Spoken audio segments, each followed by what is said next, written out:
से हजारों साल पहले जब ये दुनिया शक्तियों से समृद्ध थी, जादू धरती पर नदियों की तरह बहता था। तब फलता फूलता था इतिहास का सबसे बड़ा और रहस्यमयी माहेशमती साम्राज्य। ये कोई साधारण राज्य नहीं था।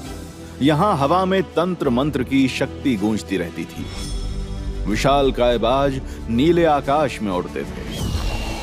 माहेशमती साम्राज्य के शासक महाराजाधिराज मगाधीश के न्यायपूर्ण शासन में चारों ओर खुशहाली और शांति थी, जहां आश्चर्यजनक ताकतों वाले योद्धा रहते थे। पर इस साम्राज्य का सबसे ताकतवर योद्धा था यहां का 20 साल का महेंद्र सिंह विद्रोही। महेंद्र सिंह सबका प्यारा, सबका दुलारा और सबका रक्षक था। माहेशमती की जनता उस पर जान छिड़कती थी। उसकी वीरता की कथाएं साम्राज्य के हर कोने में गूंजती थी। पर एक दिन एक श्राप की वजह से उसे चोर समझकर काल कोठरी में डाल दिया महाराज मगाधीश ने और मौत की सजा सुना दी। इस घटना के हजारों साल बाद एक शिव मंदिर के बाहर उस बच्चे के रोने की आवाज से मानो पूरा प्रांगण गूंज रहा था। रोज 4 बजे सुबह मंदिर आकर सेवा करने वाली शांति देवी ने जब ये आवाज सुनी तो मानो उनका कलेजा फट पड़ा।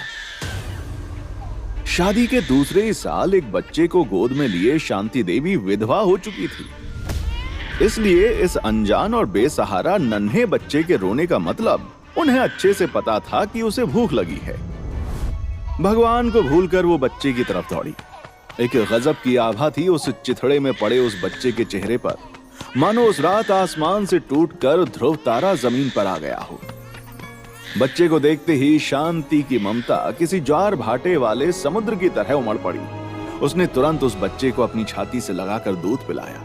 तभी शांति की नजर पड़ी उस कपड़े में लिपटे एक सुनहरे पन्ने पर। उस पन्ने की चमक तो मंदिर में विराजित राधा रानी के सोने के झुमकों जैसी थी।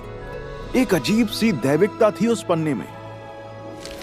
शांति ने जैसे उस पन्ने को उठाने की कोशिश की, अचानक से तेज हवाएं चलने लगी। आसमान के चांद की रोशनी मानो एक जगह एकत्रित होकर पन्ने पर पड़ने लगी और वो पन्ना देखते ही देखते हवा में उड़ने लगा और शांति के चेहरे के सामने आकर रुक गया। उसमें से आवाज आई, मां, आज से तुम इस बच्चे की भी मां हो। ये सिर्फ एक बच्चा नहीं है, ये इतिहास की एक ऐसी जिम्मेदारी है जो परमात्मा ने तुम्हारी गोद में डाली है। इसका ख्याल रखो। सही समय आने पर मैं इसे इसके जीवन का